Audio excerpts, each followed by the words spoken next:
가족보다 외로움이 더 무서운 나이. 조용한 저녁. 식탁에 둘이 마주 앉아 있습니다. 남편은 TV를 보고 아내는 국을 식히며 숟가락을 듭니다. 그런데 이상하게 그 둘 사이엔 대화가 없습니다. 마치 서로의 존재가 공기처럼 스며들어 있지만 아무도 말을 걸지 않습니다. 이건 싸움이 아닙니다. 그저 마음이 멀어진 상태. 조용한 단절입니다. 이 말을 들은 어떤 분은 이렇게 말했습니다. 같이 사는데 혼자 사는 기분이에요. 이 문장은 지금 이 시대 노년 부부들이 가장 자주 하는 말이 되었습니다. 통계청 자료에 따르면 65세 이상 노인의 절반 이상이 가족과 함께 살아도 외롭다고 답했습니다. 특히 70대 여성의 다수가 가족이 곁에 있어도 마음을 나눌 사람이 없다고 했습니다. 외로움은 사람의 부재가 아니라 관심의 부재입니다. 누군가 내 이야기에 귀 기울이지 않을 때 우리는 같은 공간에서도 사라진 사람처럼 느껴집니다. 서울 도봉구에 사는 장미경 씨의 이야기입니다. 아침에 일어나면 남편은 신문 보고 난 밥 차리고 말 한마디 안 했는데도 하루가 다 지나가요. 서운하다고 말하면 싸움이 나고 참고 넘어가면 또 쌓이죠. 그냥 말 안 하는 게 편해졌어요. 그녀의 말은 단순한 불만이 아닙니다. 그건 마음의 거리를 이야기하는 것입니다. 누구보다 가까운 사람에게서 느끼는 외로움. 그게 가장 깊은 상처로 남습니다. 심리학자 에이미 몰리는 말했습니다. 외로움은 고립이 아니라 이해받지 못하는 상태다.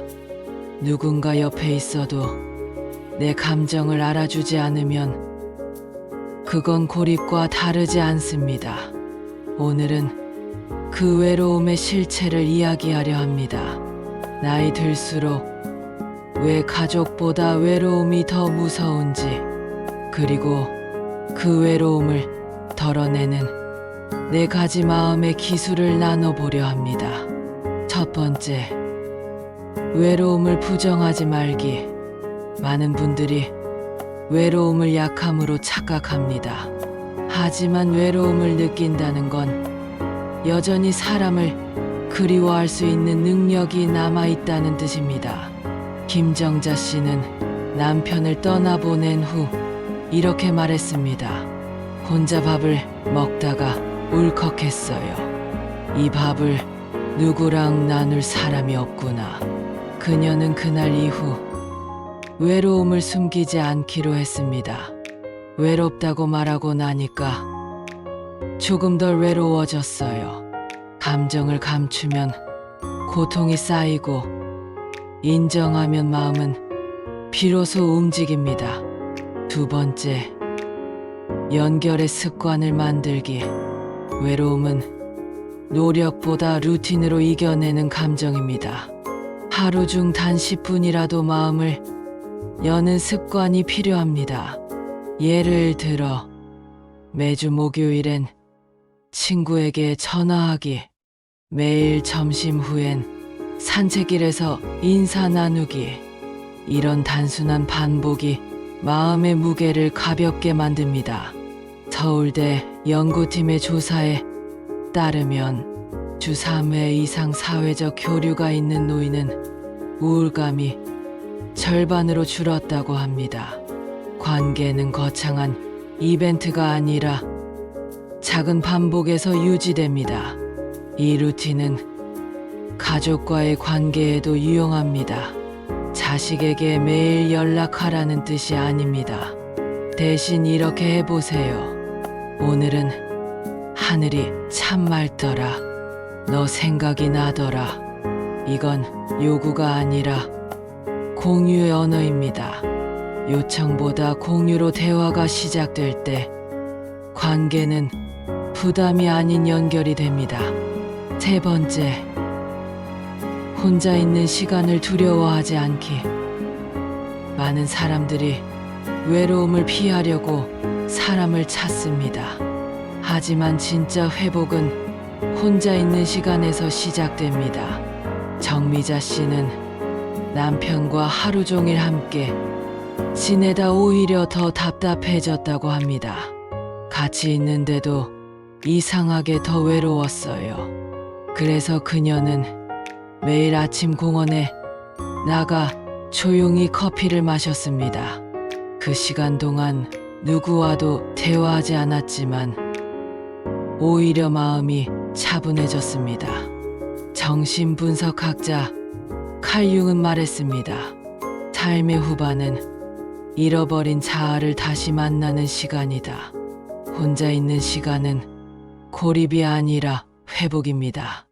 그때 우리는 세상보다 내 마음을 더 잘 듣게 됩니다. 네 번째, 누군가에게 먼저 다가가기. 외로움은 기다릴수록 깊어집니다. 그래서 먼저 다가가는 용기가 필요합니다. 보고 싶다. 이 짧은 말 한마디가 누군가의 하루를 바꿉니다. 가족이라도 친구라도 먼저 말을 건네는 사람이 관계를 살립니다. 심리학자 존 볼비는 말했습니다. 사람은 관계를 맺을 때 비로소 살아있다는 감각을 얻는다. 먼저 안부를 묻는 사람, 먼저 미소 짓는 사람, 그 사람이 결국 더 강한 사람입니다. 이 네 가지 실천법은 거창하지 않습니다. 그저 외로움을 숨기지 않고 마주하는 연습입니다. 그 연습이 쌓이면 마음은 조금씩 단단해집니다. 가족보다 외로움이 더 무서운 이유는 그 외로움이 천천히 나를 잊게 만들기 때문입니다. 내 목소리가 줄고 내 생각이 흐려지고 내 마음이 다칩니다. 하지만 기억하세요. 외로움을 인정하는 순간 당신은 다시 나로 돌아옵니다. 한 노학자는 이런 말을 남겼습니다. 행복은 함께 있는 시간이 아니라 함께 있던 기억의 온도에서 자란다. 지금 곁에 누가 있든 마음이 닿는다면 그걸로 충분합니다.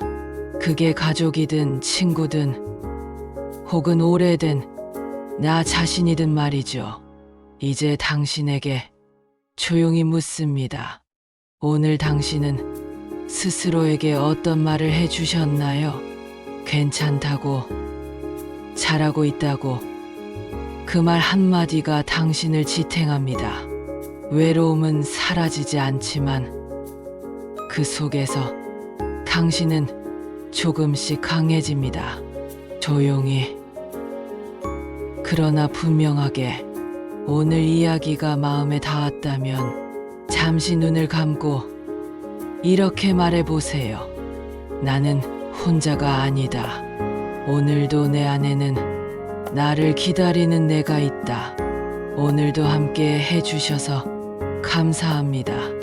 당신이 느끼는 외로움은 결코 약함이 아닙니다. 그건 여전히 사람을 사랑할 줄 아는 마음의 증거입니다.